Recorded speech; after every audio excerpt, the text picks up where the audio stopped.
Hi everybody, this is Lisa Stoll, the librarian at Warren County Community College. This video is going to be about APA 7 style formatting and citations. To get to the information I'm going to show you, you go from the main page of Warren County Community College and you click on Library.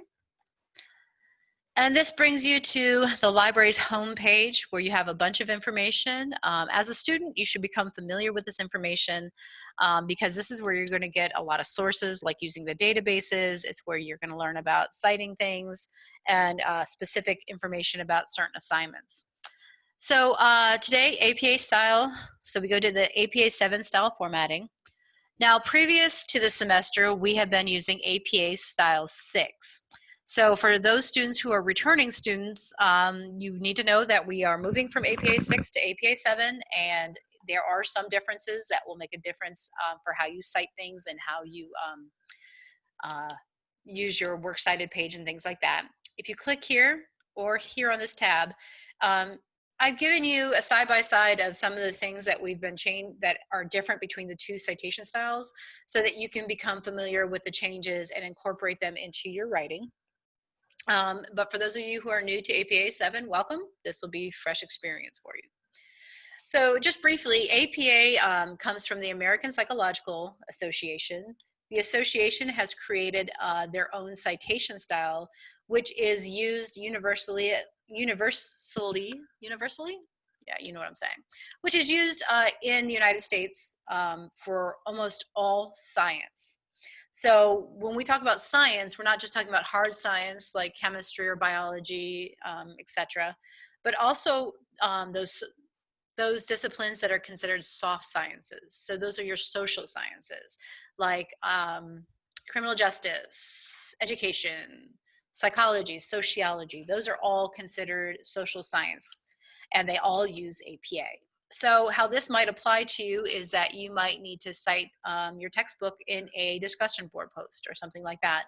And so you need to understand how to create APA citations, what they look like, and how to use them. On this main page, there's a lot more information about APAs that you can read, including some important notes about just general information about creating and formatting an APA paper that you can look at on your own whenever you want. At the top here, these other tabs, first you have a bunch of different types of resources. So Cengage textbooks, books, journals or newspaper articles, databases, and when I say databases, I mean specifically the WCCC databases. There's another video on how to access the WCCC database is available on the video page, so you can always go back and review that. How to cite websites, videos, social media, and class materials. Now, each one, except for class materials, has a drop-down menu, and you can pick which kind of source you're looking at. So if you need to cite, let's say for a discussion board post, your textbook for the class, and your textbook only has one author, you click right on textbook with one author. And this will give you an idea of the formatting for that references list entry, as well as how to do the in-text citations. And then also it gives you an example of how that will look so that you have a general idea. But I'm going to go into more detail about citations in a minute. The other thing that we have over here is the formatting tab. So this is how we want you to format your APA paper. Your APA paper, the document should have 1-inch margins for the entire paper. It should be double spaced. It should be in what APA calls a readable font, which for us at WCCC is going to be either Times New Roman or Arial, size 12. It should also include an indentation at the beginning of each paragraph, only have one space between text and punctuation. And one of the things that's unique about APA is that it will have a cover page. Now, the APA cover page is very specific to WCCC. What APA 7 has done is allowed colleges and universities and other institutions to create their own version of what they want that APA title page to look like. So this is very specific to what we want you to do at WCCC. Keep in mind, if you Google APA cover page, you're going to get all different kinds of examples because, like I said, each school, each institution has its own way of doing it. So at WCCC, what we want it to be is, number one, it's its own page. You're going to have a running head at the top. You're going to start your page numbers.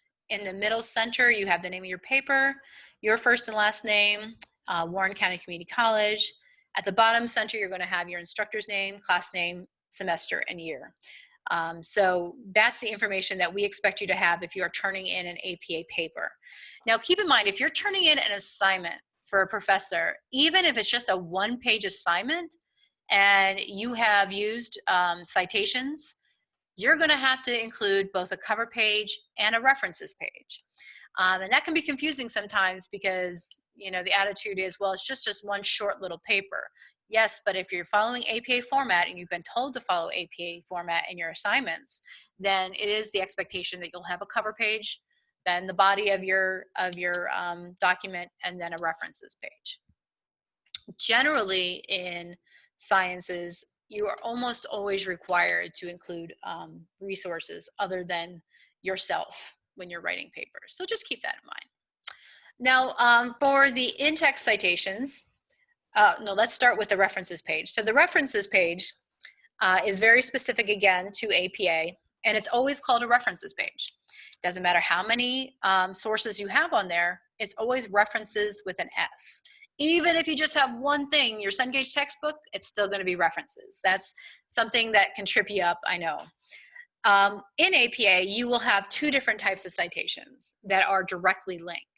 You'll have the references page citation, which is a longer, more specific citation about your source. But then in text, you will have a parenthetical or in-text citation that is directly linked to that references page citation. So that means if I see an in-text citation and you have an author's last name, if I go to your references page and I look up that author, because it should be alphabetical, if I look up that author, I can see the full citation for that source, and then I know exactly where you're getting it from. An important part of submitting any kind of paper, whether it's APA or MLA paper, is that the formatting is correct. So if you are in a science class and you've been told to use APA and you turn in an MLA paper, it would not surprise me if you got points off for that paper. Because the APA and MLA are very different in many ways, and they both have very specific instructions that you need to follow. So your references page comes at the end of your paper. It should be its own page within the document, but it's not a separate document. I have seen a lot of students have 3 documents for one paper. They have one document that's their cover page, one document that's their paper, and then another document that's their references page. That is not how this should be done. It should be all in one document. References page should come at the end of that document on its own page, but at the end. And I'm going to show you how to format that in Word. You use the page break feature, and like I said, I'll show you how to do that. Again, it will have the word references at the top of the paper. It will not be in bold or italics. It is not in a bigger font. It's the same font, Roman or Arial, size 12. And it's just in regular font, but it is centered. The margins on the page will be just like the rest of your paper, which is 1 inch on both sides. You will have the same font on your references page. You'll also include the header and the page numbers. But the one difference is that instead of indenting each paragraph, you have what is called a hanging indent. And I'm going to show you how to do that in Word. Each entry, so each one of these is a different source. Each entry is alphabetical by whatever the entry starts with. So these are all authors' last names, but you might have a resource, especially a web resource that maybe doesn't have a specific author but has a corporation author. It would still be alphabetical when you include that. Additionally, for APA 7, and this is a big change, is that in your references page, the hyperlinks at the end of your citation are going to be live hyperlinks. That means when I click on this, okay, it should take me to this page. And we'll go over that in a minute. I'll show you how that happens as well when we're formatting a paper. So the other thing is that when you do have a web resource, you do not have to include the words retrieved by. In APA 6, you had to write retrieved by and then the URL. Now you just stick that URL in there. For specifically for Cengage and for the databases, those are both what we call subscription services. So when you're using those, you are not going to give the full hyperlink or the full link or the full URL like you used to, but instead you are going to give the URL for the page, for the main page, so Cengage's main page, because if somebody else outside of the school were to read your paper, you could have the link to the direct page in the direct book right here, but it won't do them any good because they don't have a subscription to Cengage or a subscription to our specific databases. So instead, you're going to use a URL, just the general URL for that subscription service. So it should still be a hyperlink, but it's just going to be that general URL. So those are some big changes between APA 6 and APA 7 I thought I should point out. So the other type of citation that you have when you're writing an APA paper is the in-text or parenthetical citation. So what that looks like in APA is that depending on what kind of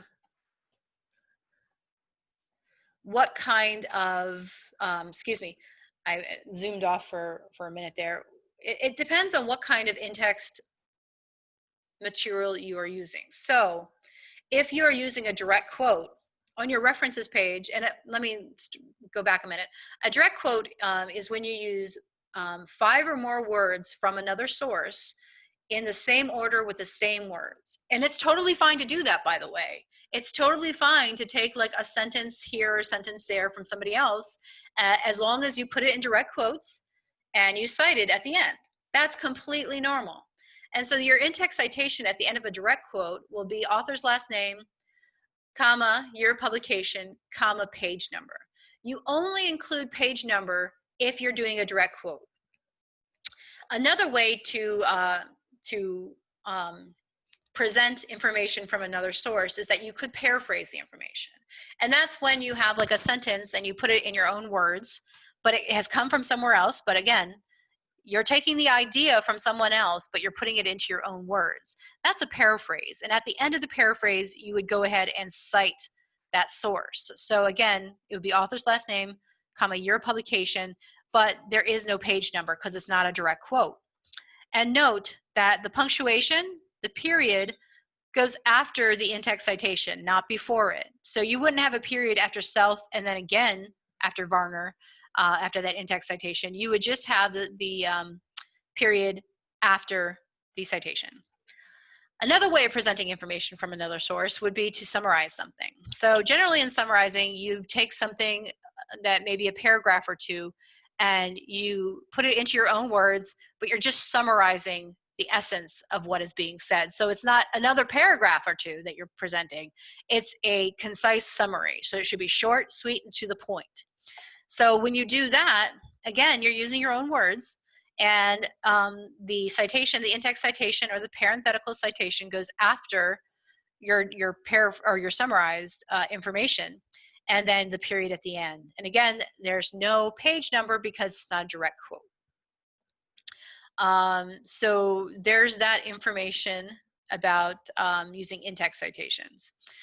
So there's also a page here about direct quotes, paraphrasing, summarizing. If you get confused about which is which or how you use them, there's more information about these 3 different ways of presenting somebody else's information right here on that tab, okay? So that can be extremely helpful for you when you're trying to make sure you're doing things correctly, because what a lot of students don't realize is that just because something's in your own words, you're still getting it from somewhere else, so you have to cite it, because if you don't, it is considered plagiarizing. Okay, and it's really important that you avoid plagiarizing because it's stealing somebody's information and it's taken very seriously at all institutions of higher education. So let's go ahead and I'm going to show you how to format a paper. So I have this Word document that I opened up earlier.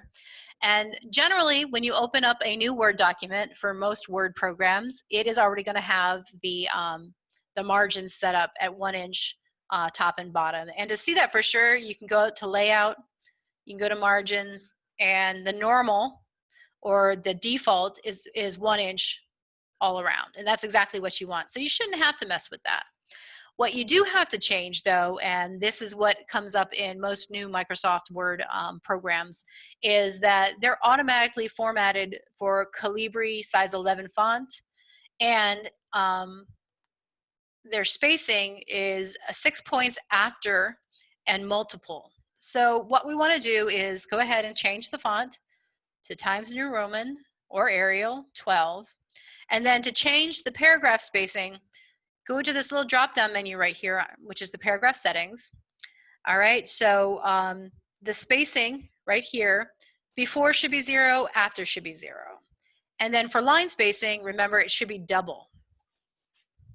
And hit OK. And that should format for the rest of your paper, but be careful because sometimes it might revert back and you just need to highlight and change that information once again. So on our APA document, we start out with our cover page. So you can see in the cover page that we have a running head and the page number 1. So what's really unique, let's put it that way, with APA is this running head deal.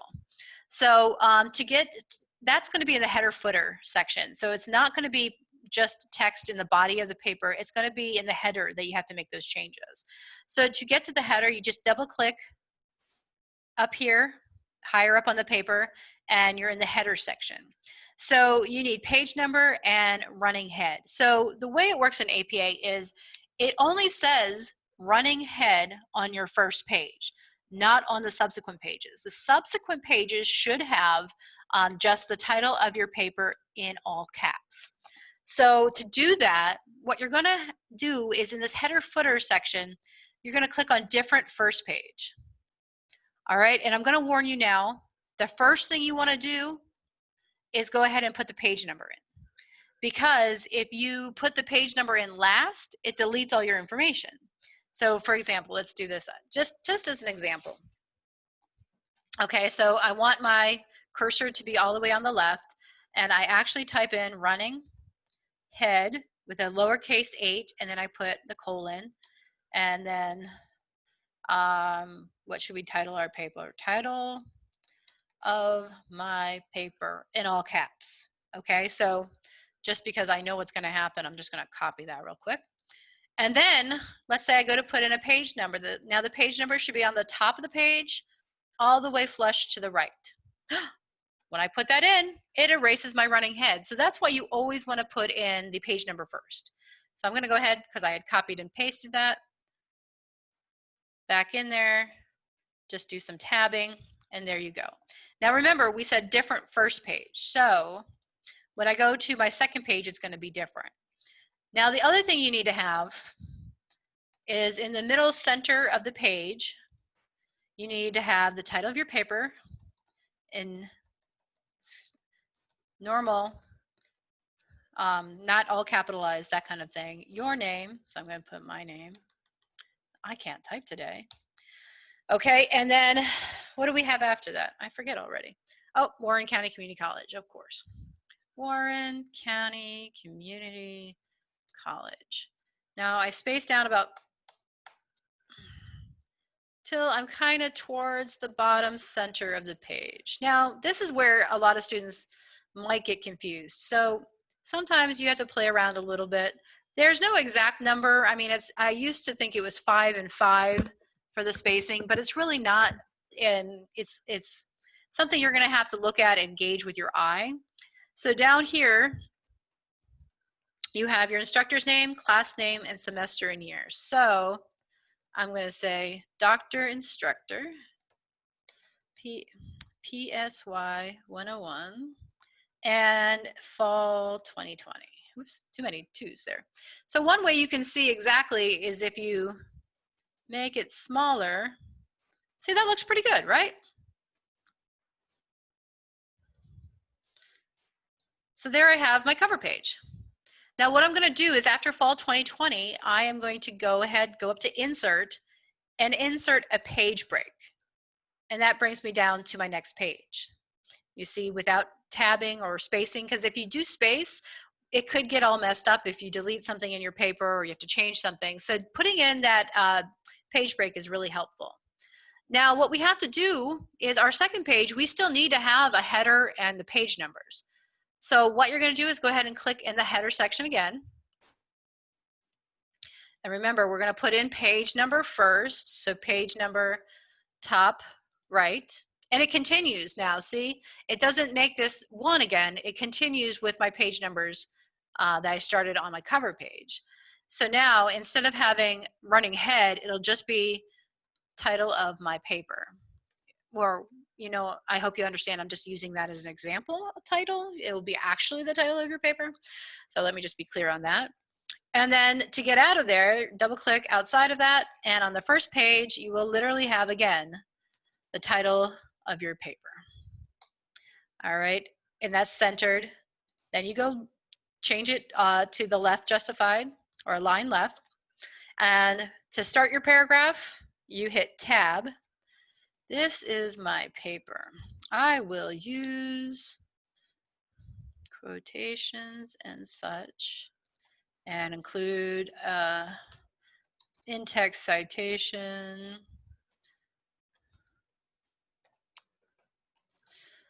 and possibly summarize information. Okay, so one of the things that I did that I shouldn't have done, because it's such a habit for me, is I put 2 spaces, period, 1 space. But you can see how this is indented. I just used the tab key to make that indent. You don't have to use anything special. And started writing my paper. Now, when I go through this, when I get to my third page, see, now my header will stick on there. And that's because I did on the cover page the different first page. Then everything else after that will be the same. So then when you get to the bottom of your paper and you're done writing, I'm writing the end just as a note. You don't actually write the end at the bottom of your paper. But let's say I've finished my paper here. Now I need to address my references list at the end. So once again, you're going to go up to insert and you're going to hit page break. And it starts a new page for you. You're going to put in the center references and then go ahead and go align left again. And I have some references that I pulled that are not formatted that I'm going to bring over. They look a mess, right? They're not formatted. But you know what? Meh. Meh, meh. So I copy that. I'm going to go ahead and put it right in here. And note that this is Calibri size 11 because that's what Word naturally gave me. So you can go ahead and do keep text only. Now it still looks messy, but what it's done is it's changed it to Times New Roman size 12 and it's made it double space, which is exactly what I want. So the other thing I want to do that Word will do for me is you highlight all of your entries, go up to that paragraph drop-down menu again, and under special indentation, you're going to put hanging. And that will create your hanging indent for you. All right, so now it looks a little more like what we were looking at when we were over here looking at the references page, right?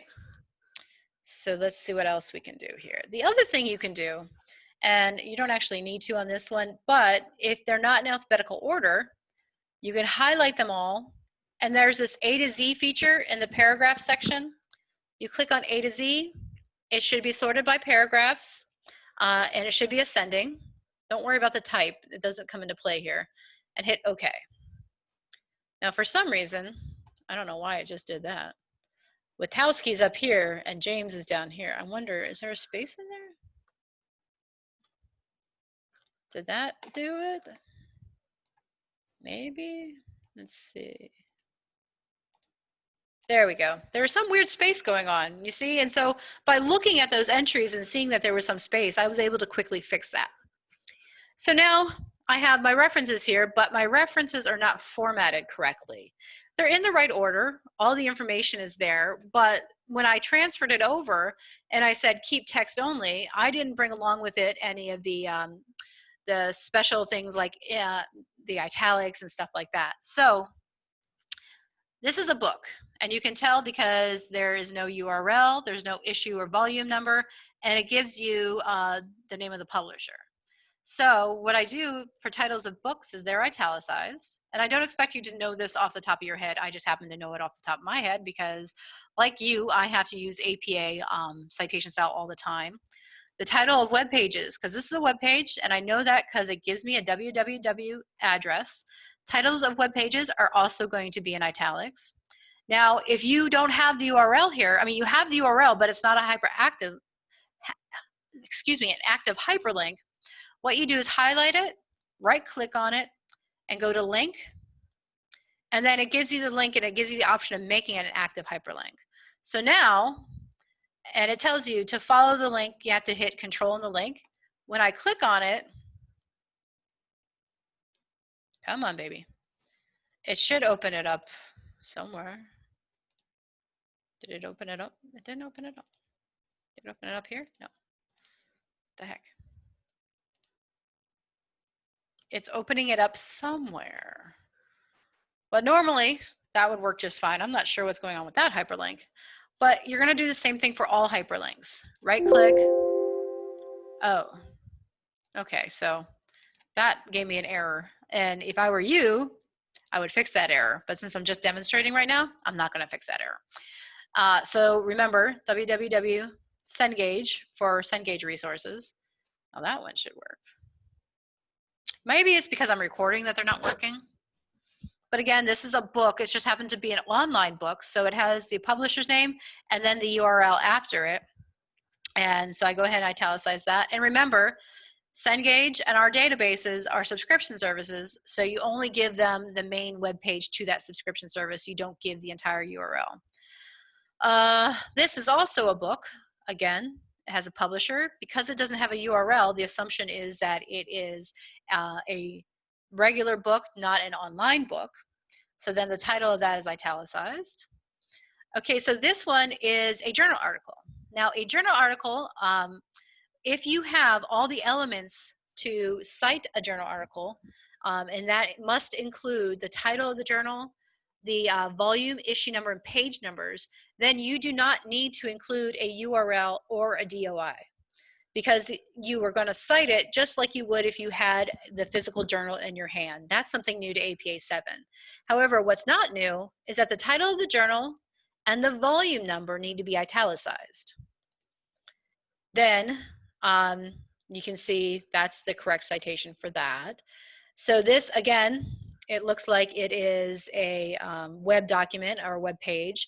So I'm going to go ahead and for the link, make it active, and then the title of the page is italicized. Now ACT is the publisher.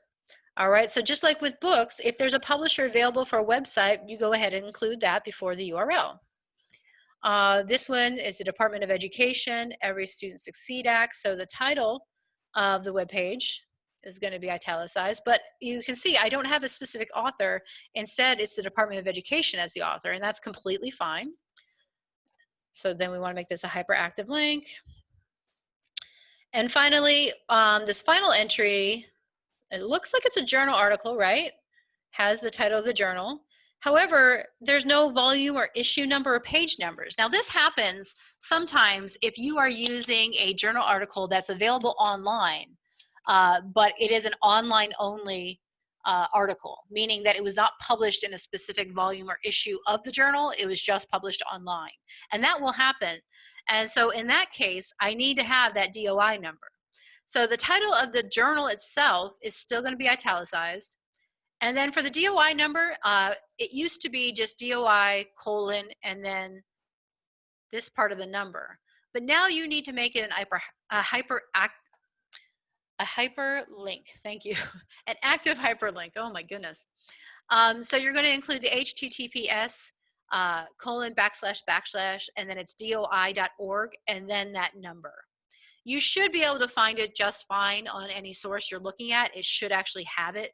So it looks like this, but if not, just add this beginning to it, and you should have a working DOI hyperlink. So link, okay. And there you have it. And that is your references page at the end of your paper. Make sure you save along the way as you're doing it. I didn't do that, and that was bad. But you should save along the way, because we all know that computers can malfunction from time to time. So basically, that's the information I have available to you about using APA 7. One thing I want you to be aware of, oops, I meant to go back to the libraries page, is that even though we are operating mostly remotely, and the library is physically closed during the fall semester, there are still lots of resources available for you, and I am accessible to you. Either you can send me an email if you have any questions or concerns. You can call me if you like the phone better. You can call me and leave a message on my voicemail, and I will call you back. But we also have now, starting this semester, a live virtual circulation desk. So during these days and these times, I will be available in a go-to meeting. You just click on the link, and it'll take you to the go-to meeting, and I will be available live to help you with any questions or concerns you might have. And that is going to be all semester long. If at any point in time there comes a day where I'm not going to be available, I will post that and change that on this page. But that way you can come, just come in. You can come in for the entire time. You can come in for a couple of minutes, just ask a question, but you can get live help during those times, so that I am accessible and you will be able to get the help you need. Keep in mind that the library's purpose is to help you through all of this, and we know that right now it is definitely different from how we want it to look in terms of presenting information to you, but we're still here for you, and we'll help you in any way we can. So please don't hesitate to reach out if you have any questions or concerns. All right, stay well and take care. Bye.